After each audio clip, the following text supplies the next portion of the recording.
on CD, sorry. And there was a re-release of the Carpenter's Greatest Hits that came out just a couple years ago. And Karen Carpenter, her voice hits like, there's noise that comes on the peaks of her vocals like, you can hear that.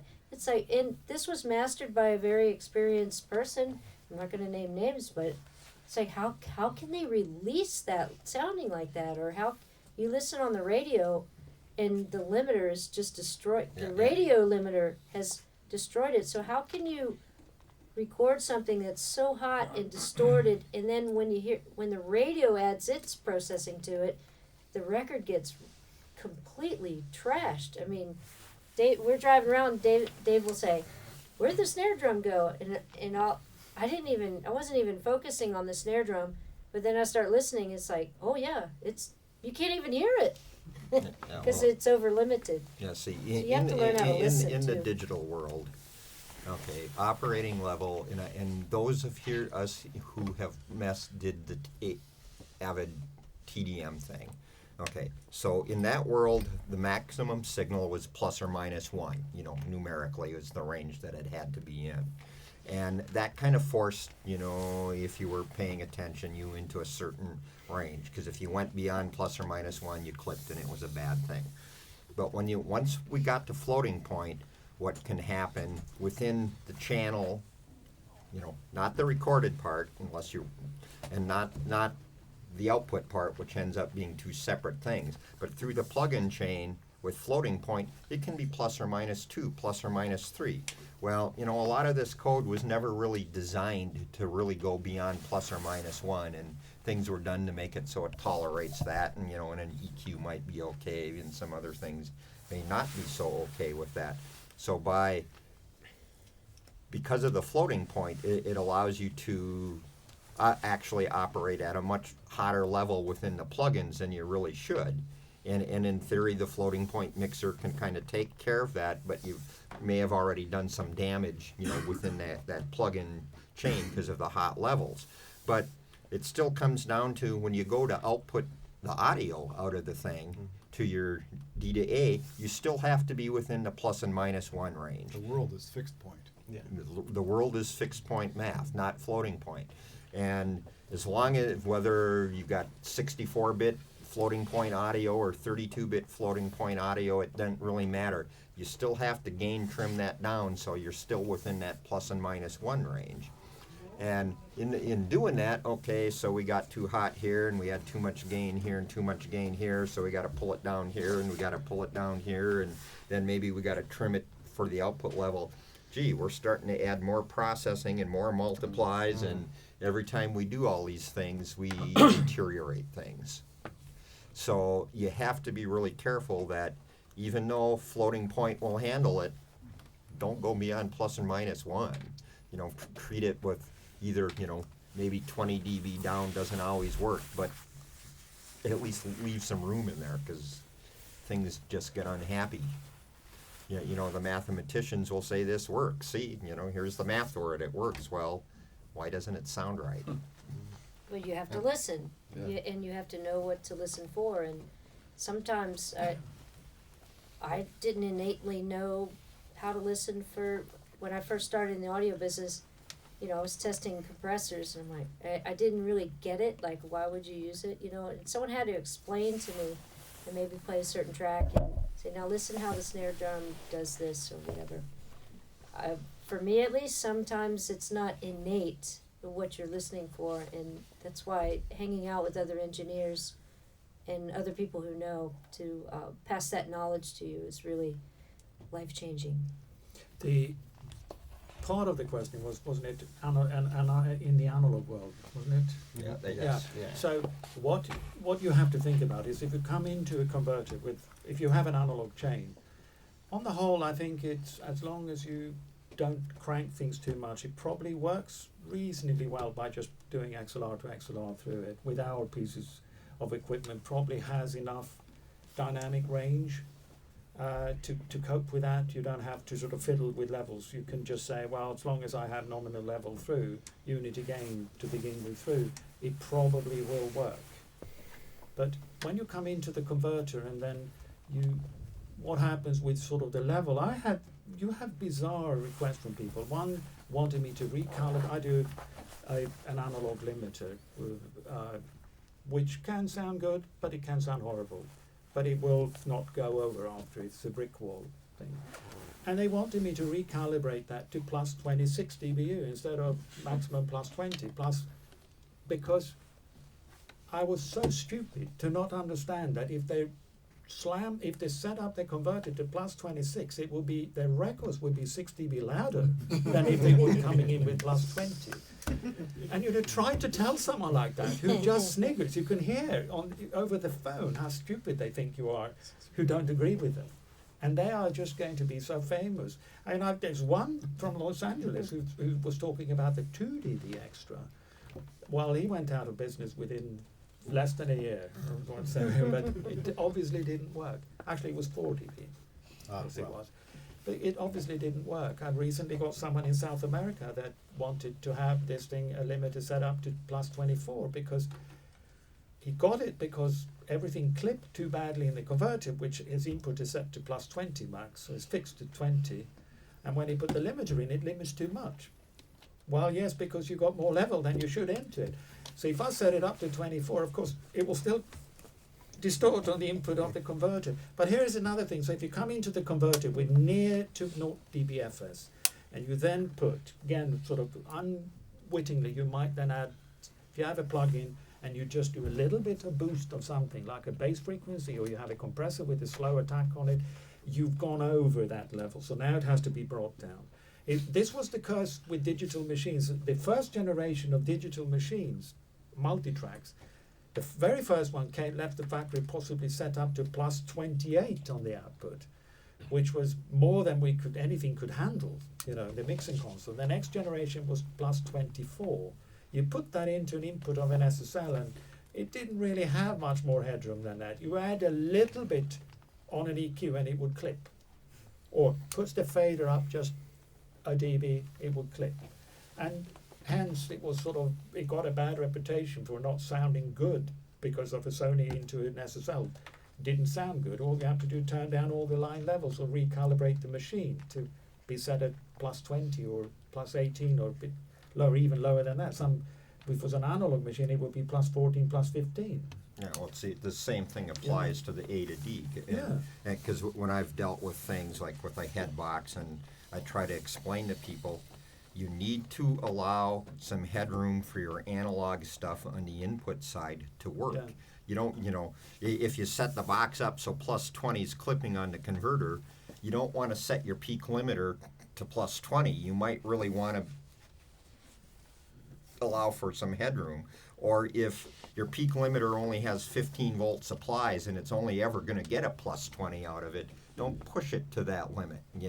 Allow it to be down plus 16, and at least it's got a little bit of room for it to work internally. Yeah, because otherwise it will already clip on the input before the limiter kicks in. And this is, if you set up a limiter to plus 26 and the whole audio chain struggles to get to 26, what is it that you're going to limit?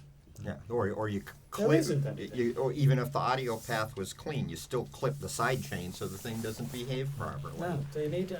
There is one of the things you need to have headroom internally in things for it actually to work as well. But it is leave something sort of if you have a record, if you do a mix and you know that this, or mastering, this is not going to go through anything. This is done. Nothing is going to be digitally processed. Yeah, you can go pretty close. You can go absolutely up to 0 dBFS with your peaks, which is because no one's ever going to mess with it after that. That's done. Finished. But that's not how it works, is it? It never works like that. And No. even if you did nothing but MP3 or AAC encoded, you get peaks above 0 due to the AAC encoding. So Yeah. even that is not a great policy, because even the fact that you put it on iTunes now, you have an unpredictable result from Yeah. that encoding. Yeah. So, yeah. And then you you have had to the be other careful. thing about sort of clipping all these sort of disc mounts and things in the past, or low headroom in sort of the output amps of pieces you play back on. Absolutely. Meaning yeah. that you get phantom levels on the output, and then you get you get it clipping there as well. So it's not necessarily clipping in the mastering room or in the mixing. It might be clipping in the playback equipment. But it would be great if people found another way, because level, we all know that something that is louder, we like it, but there are also creative level, like in the old days, and people are looking for that, but it's like they look at the wrong way of creating level, it's crazy. Yeah, but you have commercial songs, you have big hits. Yeah, but We've there's all other heard them. ways, it's like And they people forgot seem it. to sort of like travel a whole beach from one speaker, and they seem to be great. But then when you got fed up with the song, go back, it wasn't that hot, it wasn't that loud, it was just a song that wanted to be heard. It sounded right, it sounded Yeah, effective. it was a great song, Yeah, and it people was liked not it. And if they do, people not a actually figure. make an effort to listen to it. They don't want it. They don't sort of like. No. You don't have to throw it at them. They will. No. They will vie for it. But it's like people today, they think if it's loud in figures, then it's good. Yeah, well, But it loud, sounds like shit. loud always wins, but carefully listen to that loud and you'll go, this thing is really distorted. But Yeah. good production today is to make something that, melts together and works, and maybe sounds loud, but in a pleasant way. Yeah, well, Not that's in that always good horrible way. production, isn't it? Or projecting itself at the listener, so that when you want to hear it, you can hear it. But when I go and see friends in world class, really world class mastering rooms with world class speakers, everything is just world class, and I have to ask them. I always ask them. So, did you blow their speakers yesterday or this morning? Because it sounds like they're blowing the speakers. It sounds like the mid-range or the tweeter is blown. No, it's just what they're working on. It's so squared, it's so clipped, and particularly vocals are horrible, absolutely diabolically bad. Again, and where things should be, there is a hole, isn't it? There probably should have been some kind of, if not a snare drum, but something there. But it's like they're singing, and the S's, for instance, it's like they've got a mouthful of saliva when they do it. It's so horrible. I do a lot of de-essing. There are a lot of. Yeah, but there's another story about de-essing. I've mixed a lot, recorded a lot of things, and I can hear that when you need a lot of de-essing in mastering room, it was because the singer's voice was very dull on that day. So you have to goose up treble a lot when you mixed it. And there wasn't any treble on the voice, but it was on the S's. And on the consonants or whatever, especially European ones with hard consonants. And that's where they end up. And so unfortunately you end up with a record which is too bright on the vocal, but the vocal is still dull. That's often the case. And this is where they should use, obviously, clever money is on using a de-esser when you mix it, before it's embedded in the music. Or you can use it to train your second engineer. Just, edit all the S's by hand. That's a good, that works as a exercise. last It works resort. very well until you forget to do it. Yeah. It's usually the And, thing. and it's time consuming. Yeah, so often, did you do that acid? What S's? But no, I think I've been there a lot of times with that, and that is the worst thing, is dull, the voices are so dull on the day. So we have one last question. Go ahead. Merci. A couple of minutes ago, several of you mentioned the word plugins, and I understood that you still think that plugins today are not up to what analog equipment can do. Am I right? Pretty much. Pretty much. Sure. But this technology also involves, software programming for audio processing. So don't you think that there will come a day where it will be a threat for you guys turning up analog equipment? No. Here's what's going to happen. Some of it will get better. Some of it will become even more usable, but very, very close. But right after NAMM, I attended the Avid Developer Conference thing and met a very interesting guy who came out of TRW. He was a software guy. And I forget, I got his card. I think he made some soft synth or something like that. But what his whole job was in all his years at TRW, and it was defense and aerospace, that kind of stuff, was analyzing why the software never met what one was trying to accomplish, and dealing with the errors that are always there from the software. And basically, we talked about EQ, we talked about compressor, and you know, he's was completely in agreement that, you know, we'll be able to get very close, but because of the finite nature of the whole digital thing, it's never going to be exact. The other side of that is maybe you can think, oh, okay, we can go more precision, more math, blah, blah, blah, find out some ways to get there. And all of a sudden, we need, you know, 20 gigaflops to do an EQ. You know, so let's get about 4 HDX cards and we got 1 EQ working. Well, I don't think that's going to work for anybody. I think my opinion is it will eventually meet or exceed analog. It's brand new. Analog is 7 years old. DSP is only in audio less than a decade old. It's in the sharp part of the learning curve. The emulations are extremely primitive today. I mean, the emulations that are considered to be state of the art are not remotely close to what the actual analog box is doing. And when you look at what other industries other than audio are doing, as far as simulations and emulation, it is extremely faithful. When someone is building a rocket or a power plant or whatever, it is all simulated to a high degree of accuracy. Yeah, well, yeah. Audio is some back alley, low rent operation compared to what's going on in some areas. Yeah, and I It's agree. not the finite nature of I digital that agree stops it. with what you're saying, but there's two things here. One, why did guys who design digital servo circuits with motors, and if they want to say have the motor to respond to 20 kilohertz, why did they make their sample rate 10 times what the bandwidth was? So we got to have a 200 kilohertz sample rate to make a motor work to 20K. But for audio, we figured, you know, 44.1 was a good enough sample rate. So we have, there's something that's missing for audio, and probably it was a cost decision as much as anything to fit whatever, Storage. storage Technology that at the time. fits on a CD.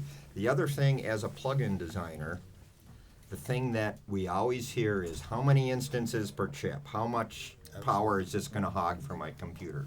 So if you had, you know, your 20 gigaflops to work with per plug-in or whatever amount of power you wanted, and didn't care because whatever the computer system was, it was going to be able to handle it, you know, that changes the world of it. Yeah, but it'll happen. I mean, Well, we can at what buy a cost? terabyte drive right now for $50, and 20 years ago a meg was big. you know? Yeah, but Things improve. Yeah, things improve, but at the same time, you know, if you need a terabyte of memory and 20 gigaflops to, you know, that's 20 billion floating point multiplies per second. If you need that to do a 100% accurate emulation, you know, it could eventually get there, but I don't think it. Take the analog? Yeah, when it ain't going to be in our life. But that's But one, I think that's that one they- emulation. yeah. Then Yeah. you need more of them. You need like Yeah. 48 channels, and then Yes. you need to mix it all together and calculate that. Yeah. And that's a big calculation. I So- think that the turning point is going to be when you have guys like us sitting here and you have sort of digital Dave sitting here talking about how he developed this circuit because it's something he missed when he was recording and mixing and doing this thing. He wasn't copying what we've done, but they've actually come out. It's good because it's good on its own merit. It's not as good or as close. It's not copying anything that we're doing or previous generation, but they've actually developing it from scratch, and it becomes an alternative to what we're doing, not just a sort of at best an accurate copy of it. Yeah. The But alternative so they works. develop it from scratch, and this is when they can use that technology to perfect it and actually beat what we are doing. Sorry, I really have to wrap up. I'm sorry, it was very interesting. Well, I would like to thank everybody for joining the panel. It was great.